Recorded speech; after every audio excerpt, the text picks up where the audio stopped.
Pourquoi les États-Unis ont-ils attaqué la Libye, l'Irak, l'Afghanistan et le Yémen?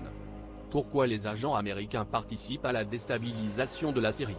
Et pourquoi le gouvernement américain cherche-t-il tant à détruire l'Iran, en dépit du fait que l'Iran n'a attaqué aucun pays depuis 1798? Qui sera le prochain? Et vers quoi allons-nous? Quand vous regardez la trajectoire vers laquelle nous nous dirigeons, cela est incompréhensible. Vous vous basez sur ce que l'on vous a enseigné à l'école. Et cela n'a absolument aucun sens si vous fondez votre vision du monde sur la propagande que les médias dominants tentent de faire passer pour de l'information. Mais c'est parfaitement sensé une fois que vous connaissez les réelles motivations des pouvoirs en place. Pour comprendre ces motivations, nous devons d'abord regarder l'histoire. En 1945, l'accord de Bretton Woods a fait du dollar la monnaie de la réserve mondiale, ce qui revenait à libeller en dollars les produits internationaux. Cet accord qui donne aux États-Unis un avantage financier, a été établi à condition que l'argent puisse être convertible en or, au taux constant de 35 $ l'once. Les États-Unis ont promis de ne pas imprimer beaucoup d'argent, mais il ne s'agissait que d'un accord verbal, puisque la Fed a refusé de permettre toute vérification ou surveillance de son processus d'impression. Au cours des années ayant précédé les années 70, les dépenses de la guerre du Vietnam ont fait prendre conscience à de nombreux pays que les États-Unis ont imprimé beaucoup plus d'argent qu'ils n'en avaient en or. Ils ont donc commencé à réclamer de l'or en retour. Évidemment, cela a déclenché une baisse rapide de la valeur du dollar. La situation a atteint son paroxysme en 1971, lorsque la France a tenté de retirer ce qu'elle possédait en or, et que Nixon a refusé. Le 15 août 1971, il prononça le discours suivant. J'ai chargé le secrétaire au Trésor de prendre les mesures nécessaires pour défendre le dollar contre les spéculateurs. J'ai chargé le secrétaire Connally de suspendre temporairement la convertibilité du dollar en or ou les autres actifs en réserve, sauf pour les sommes et conditions jugées dans l'intérêt de la stabilité monétaire ainsi que pour les meilleurs intérêts des États-Unis. Ce n'était évidemment pas une suspension temporaire comme il le prétendait, mais un changement permanent, et pour le reste du monde qui avait confié aux États-Unis son or, il s'agissait purement et simplement d'un vol. En 1973, le président Nixon demanda au roi Faisal d'Arabie Saoudite de n'accepter les paiements pour le pétrole qu'en dollars, et d'investir les profits dans les bons du Trésor et les billets américains. En échange, Nixon garantissait une protection militaire des champs de pétrole saoudiens. L'offre a été étendue à l'ensemble des pays clés producteurs de pétrole dans le monde, et en 1975, tous les membres de l'OPEP ont accepté de ne vendre leur pétrole qu'en dollars américains. Le mouvement consistant à détacher le dollar de sa parité or, en le rattachant au pétrole étranger, ce qui a instantanément forcé tous les pays importateurs de pétrole du monde à maintenir un approvisionnement constant de billets de la réserve fédérale. Et pour avoir ce papier vert, ils doivent envoyer des biens physiques à l'Amérique. Voici comment les pétrodollars sont nés. Les billets s'en allaient, et tout ce dont les États-Unis avaient besoin arrivait. C'est ainsi que les États-Unis sont devenus très riches. Ce fut la plus grande escroquerie financière de l'histoire.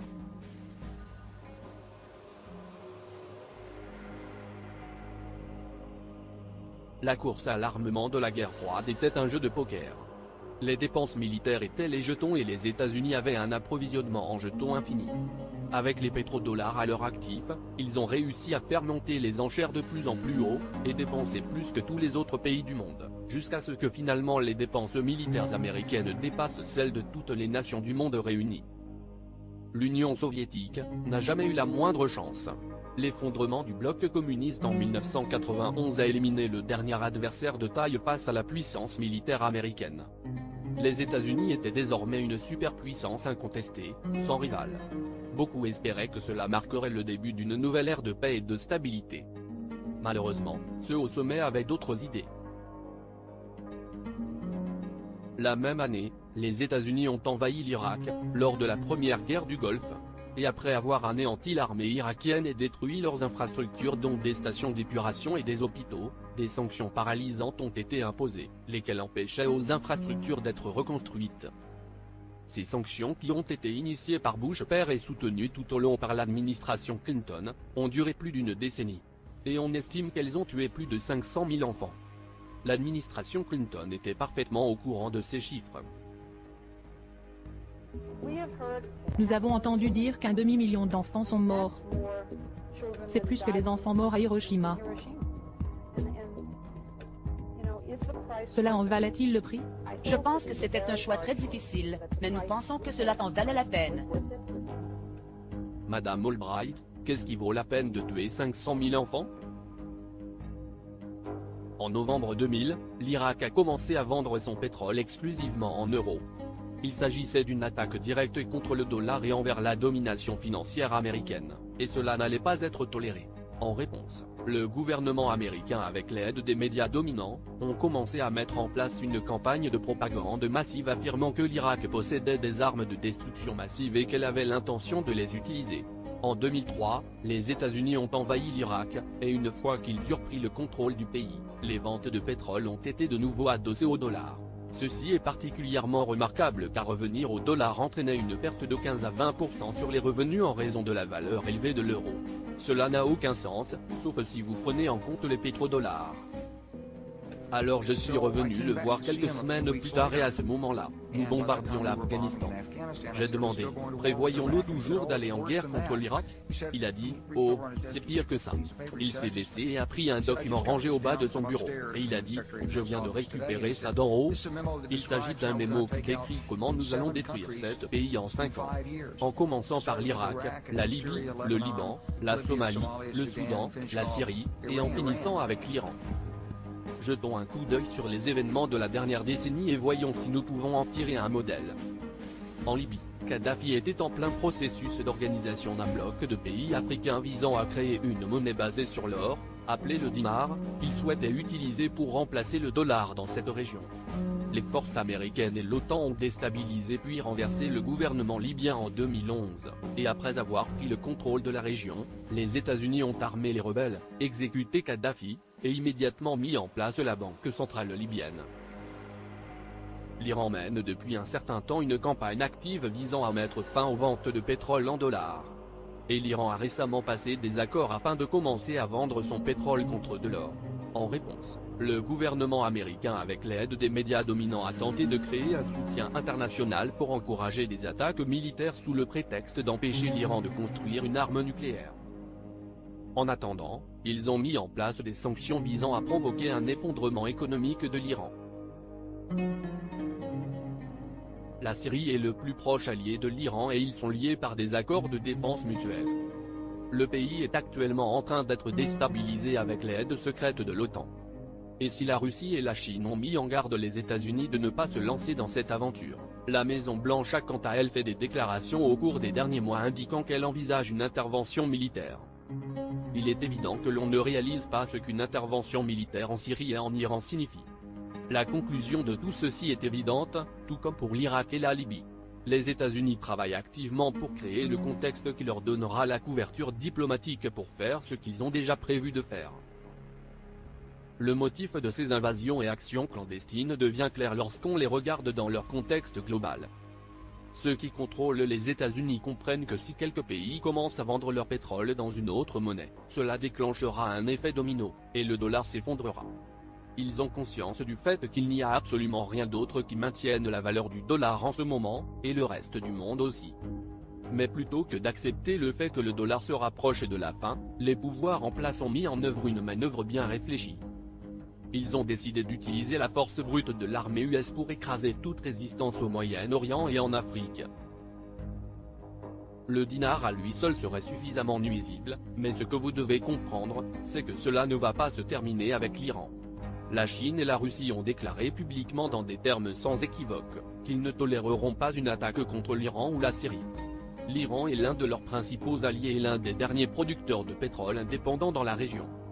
Et ils ont conscience que si l'Iran s'effondre, alors ils n'auront aucun autre moyen d'échapper à la valeur du dollar que de mener la guerre. Et pourtant, les États-Unis poussent à cela en dépit des mises en garde. Ce que nous voyons ici, c'est une trajectoire qui mène tout droit à l'impensable. C'est une trajectoire qui a été cartographiée il y a des années en ayant conscience des conséquences humaines que cela implique. Mais qui sont ceux qui nous mènent dans le mur? Quel genre de psychopathe est prêt à déclencher un conflit mondial qui entraînerait des millions de morts juste pour protéger la valeur d'une monnaie papier? Évidemment, ce n'est pas le président. La décision d'envahir la Libye, la Syrie ou l'Iran, a été prise des années avant qu'Obama soit sous le feu des projecteurs. Et pourtant, il ne fait qu'exercer ses fonctions tout comme l'ont fait les marionnettes qui l'ont précédé. Alors, qui tire les ficelles? Bien souvent, la meilleure réponse se trouve dans une autre question. À qui cela profite? Bien sûr, ceux qui ont le pouvoir d'imprimer le dollar à partir de rien ont le plus à perdre si le dollar s'effondre. Depuis 1913, ce pouvoir est détenu par la Réserve fédérale. La Fed est une entité privée détenue par un conglomérat des banques les plus puissantes au monde et les hommes qui contrôlent ces banques sont ceux qui tirent les ficelles. Pour eux, c'est juste un jeu. Votre vie ainsi que celle de ceux que vous aimez ne sont que des pions sur leur échiquier. Est-elle un enfant gâté de 4 ans qui jetterait l'échiquier au sol dès qu'il commence à perdre? Les pouvoirs en place sont prêts à déclencher une troisième guerre mondiale pour garder le contrôle sur le système financier mondial. Rappelez-vous-en lorsque les guerres s'étendront et s'accéléreront.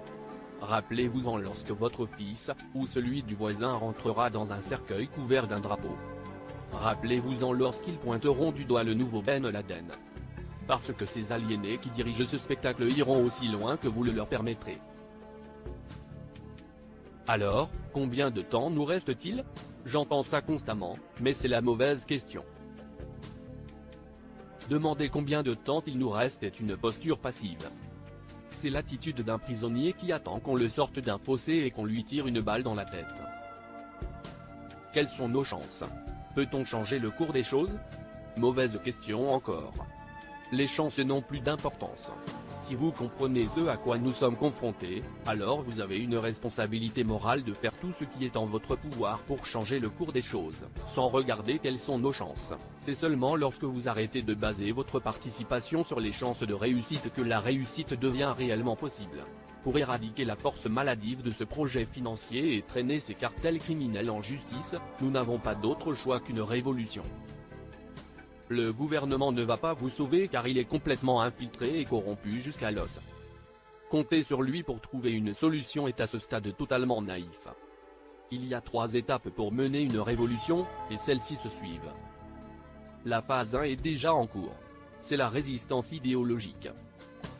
À ce stade, nous devons travailler activement pour réveiller le maximum de personnes possible, à propos de ce qui est en train de se passer, et ce vers quoi nous nous dirigeons.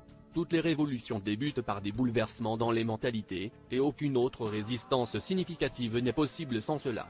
Le succès à cette étape du jeu peut être mesuré par la contagion des idées. Lorsqu'une idée atteint une masse critique, elle se répand d'elle-même dans toute la société. Pour parvenir à cette contagion, nous avons besoin de plus de gens dans ce combat. Nous avons besoin de plus de personnes qui s'expriment, qui font des vidéos, des articles, propagent ces informations, à l'échelle nationale et internationale. Et nous avons surtout besoin d'atteindre la police et l'armée. La phase 2 est la désobéissance civile, plus connue sous le nom de résistance non violente. À ce stade, vous déposez votre argent là où se trouve votre intérêt, ou plus précisément, vous retirez votre argent ainsi que votre obéissance envers le gouvernement, et vous faites tout ce qui est possible pour mettre l'État à l'arrêt. Pratiquée massivement, cette méthode à elle seule est souvent suffisante pour mettre un régime à genoux. Si vous échouez à ce stade, alors la phase 3 est inévitable. La phase 3, c'est la résistance physique directe. Elle est le dernier recours, et doit être écartée et retardée aussi longtemps que possible, et ne devra être invoquée qu'après que toutes les options auront été épuisées. Il y a ceux qui parlent virilement et qui affirment qu'ils résisteront le moment venu, mais il y a ceux qui ne réalisent pas que si vous êtes inactif pendant les 2 premières étapes, et économisez vos efforts pour la dernière phase de résistance, alors vous échouerez. Un soulèvement armé ne peut réussir que si les gens ont une attitude de résistance active. Et la résistance active n'est possible qu'après que leurs esprits se soient libérés de la propagande dominante.